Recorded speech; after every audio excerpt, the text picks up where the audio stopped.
Hi YouTube family, my name is Elysia English and welcome back to my channel. Today we're going to tackle a little bit more in the kitchen renovation. We are in the home stretch of this main room. And if you remember to a couple of months ago when we started, our dream was to build this kitchen for under $5,000. And guess what? We are still under budget and we've been able to do this entire space as well as our walk-in laundry pantry room, all in that $5,000 budget. Can you even believe it? Today we're gonna try to tackle finishing up the hood vent that we did using scrap wood from building the cabinets. We've had a lot of people suggest that I do the herringbone look that we created on the front of the island and copy that and put it on the front of this hood vent. But I wanna just paint it white because I feel like it's going to be too much of the wood accent. That was supposed to be sort of like a focal point for the island. So to transition it also up there with the wood beams, I think will be too much. So I'm going to make it white because I have some other ideas in how we're going to add color to this space later on. And we want to get the grout down on this backsplash. Okay. Side by side we sway there in all the colors. Summer love.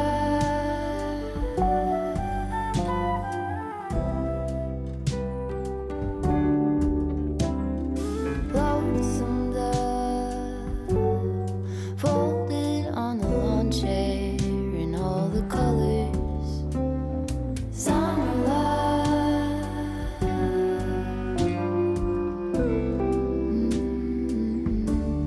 Remember when we were getting nowhere fast, when the garden won't stop giving back. Honeysuckle, fresh cut grass. I could really use some stuff like that. While I'm waiting for the primer for the first coat on the hood vent, I thought rather than standing here waiting for it to dry, I would move on to mixing the grout. Our original plan was to butt the tiles together and have them be completely seamless. I've seen flooring in buildings where they look really tight together and there's really no line between the tiles, but unfortunately the edges of these tiles are not cut perfectly straight. And so what happened is that I have just a little bit of a space and we didn't want a wide grout line. So we tucked them as tight as we possibly could when we mortared them to the wall, which leaves me with just a little bit of a dark line between all of them. So my idea here is to use a little bit of white grout, push it into any of the seams and eliminate that dark look that's on the wall and hopefully make it look white and more seamless across the wall. So I'm just using a completely white grout. We're gonna use a sponge and push in as much as we can and hope to take away some of the darkness. And I don't want to do too much grout because we don't really have much of a depth to put it into those creases. So I'm just going to mix a small batch at a time and then make more as I go. Might take me more time to do that, but then I won't be wasting anything that I don't need.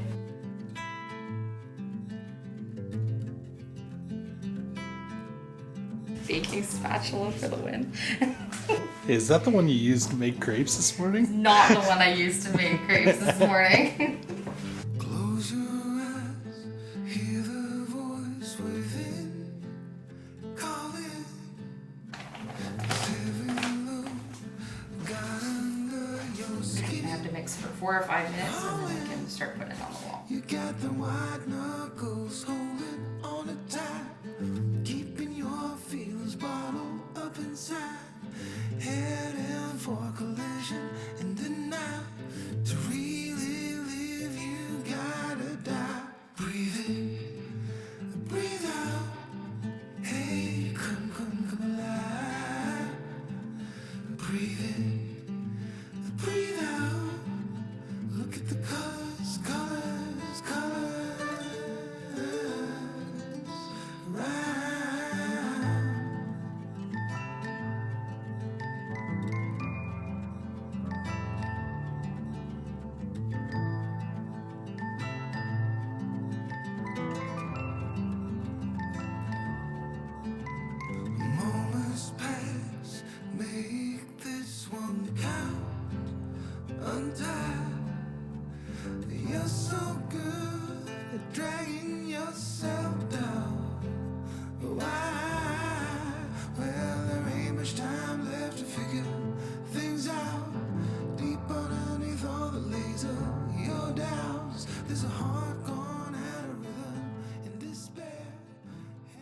YouTube family, if you didn't already know, you will know now that I am officially plant obsessed. Many of you know that when we moved from Ontario, I had to rehome my entire plant collection.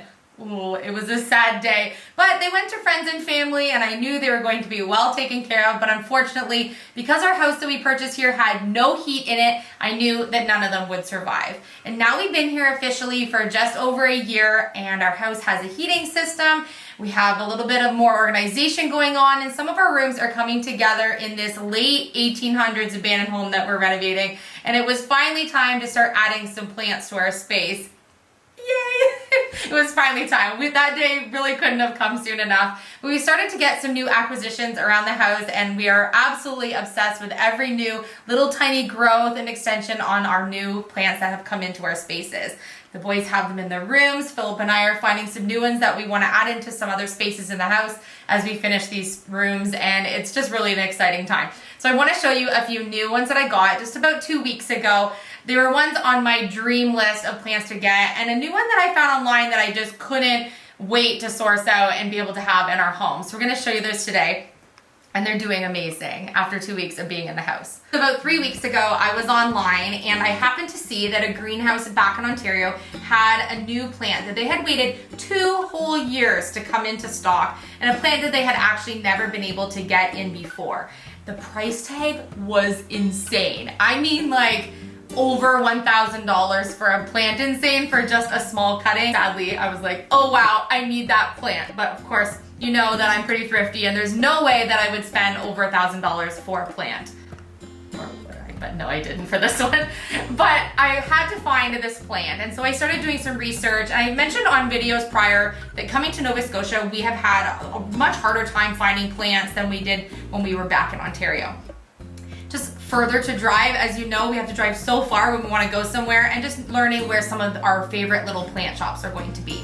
So I sourced out this plant that I saw online and I triple checked the picture and I was like, okay, yes, we found it, we got it, and we went for a really long, almost 4-hour drive to do some errands somewhere, and the person that had one just happened to live in that area. So we came home with a Monstera Thai constellation, and I had just 3 leaves. So I had this more mature leaf here, this one here that had just a few of the fenestrations on it, and then this one that was sort of a damaged leaf, but it did have some really nice markings on it, so I know that the previous owner did a little bit of a cutting on it. But very exciting is that it had just the startings of a 4th leaf, and it just opened up just 2 days ago. It was much anticipated watching it unfurl. We saw the leaves kind of shoot up and it stayed curled up, and I was like, please open, please open. But look at how perfect this new leaf is. So it's been pretty happy at our house here under our lights. I have some lights set upstairs and I've had the humidifier going. We're gonna keep it upstairs just for a little bit while we kind of rearrange some things down here, but I'm really happy that we got this one. But this isn't the only plant that I got this past couple of weeks that was on my dream plant wish list. I just didn't know this one was on my wish list until I saw it online. So the start of sort of my rare plant collection was when I saw online, I really like monsteras and philodendrons, but I happened to see Monstera addisonii, which I have behind me, that my friend Megan had sent me, and is doing quite well. I showed it a couple of weeks ago and I think you'll see a huge change in it already just in a short period of time. It's also been living in a different room, but I wanted to show you in this video. But I love these Monstera addisonii, and I happened to find online that there is a variegated version. Extremely hard to find, especially in Nova Scotia, but I found one. So we took a drive and we went to go get this teeny tiny little plant that is just one green leaf here, so not variegated, and this very stunning variegated leaf here. So this is a Monstera addisonii variegated, and really exciting is that we have already, in just about 2 weeks of having it, our very first new leaf is coming here, and you can see that it's going to have some variegation to it, as it's the white part here just has not unfurled yet. But how cute is this? So these plants can range in price from pretty much very expensive to very expensive, but I was able to get a really good deal on just the starter plant, and so hopefully I get to update you in several months from now, and it will hopefully be about this size.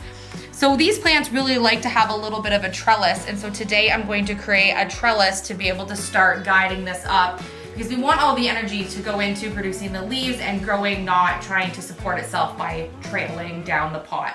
So hopefully we get to that size soon. But it's been pretty happy here. It loves the humidity, and we're giving it plenty of light, but not too much, because we want to keep a good moderation of the green and the white showing up. But so cool, and definitely was the top of my wish list, so we found one.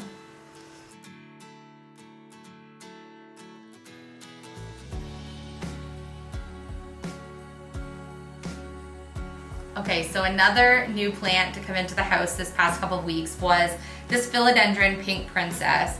And it again is a starter plant, because to buy these larger would cost so much money, and so we thought it'd be much more fun to buy them small and then grow them up, not only saving some money in the process, but just the enjoyment of growing it from the baby up. But this one actually has 5 leaves on it, and it has a bunch of new shoots. It's already starting to vine, and it has quite the variety of the variegations in the plant. You have solid pink, and then of course these ones here that have more of the sort of camo speckled pattern to them. But pink is not normally my favorite color, but this plant is pretty striking. And if you look them up online, you can see quite larger size. And when these leaves grow like much, much bigger than this, even almost 10 times the size, it is absolutely striking. Again, it's gonna want something to trail up, which I think will be really fun to see just how big we can get this one to grow. So something that I've been doing a lot lately is watching plant tours online. And sometimes while you're watching other creators' plant tours, you're like, that plant, I have to have that plant. And so I did see a philodendron verrucosum on it the other day, and I knew that I absolutely had to have one. These leaves look and feel velvety.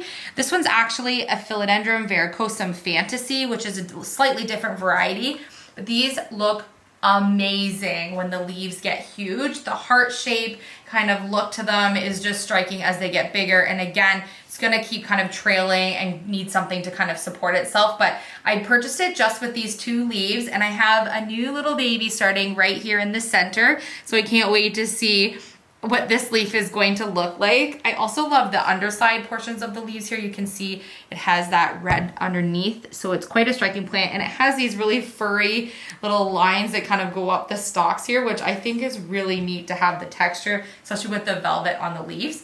And because I'm collecting pretty much all things Monstera and philodendron, I also picked up this philodendron splendid. And again, it's just a teeny tiny little starter plant.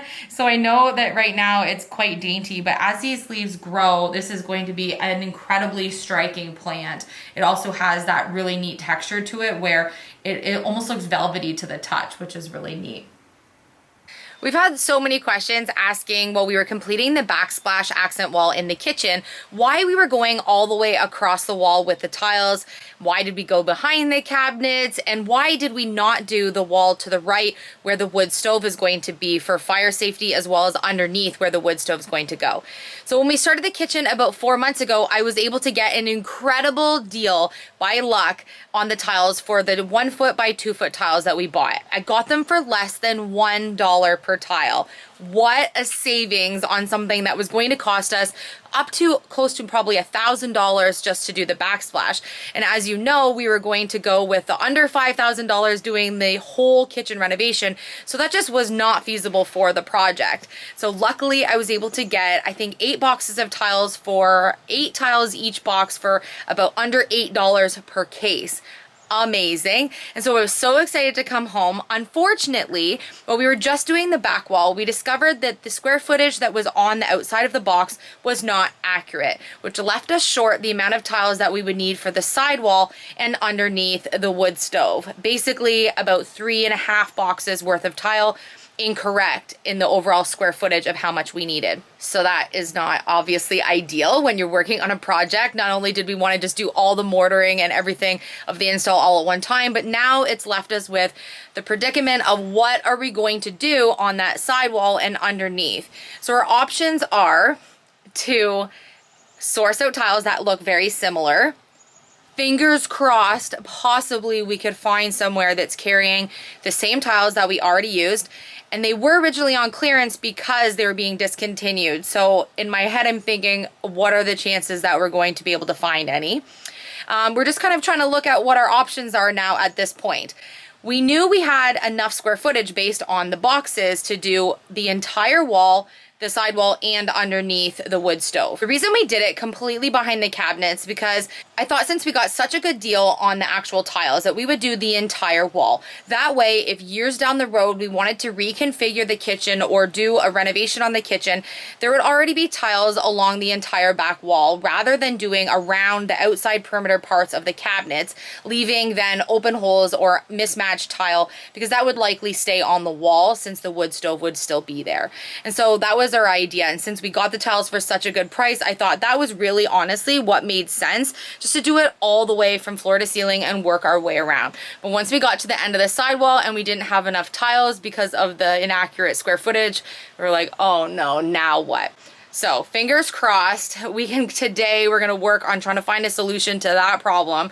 So stay tuned for tomorrow's episode. We're working on more of the pantry today and getting that put through for this renovation. And remember, we are still under budget on the kitchen, and we've also been able to include the pantry in that amount of budget. So we're working incredibly well in budget for this project. So hopefully us doing our DIY kitchen and walk-in pantry has inspired you to tackle some of your own DIY projects.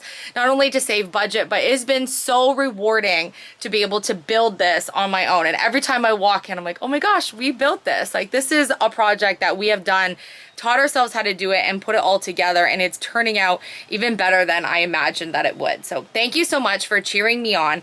I love you, and I will see you on tomorrow's episode.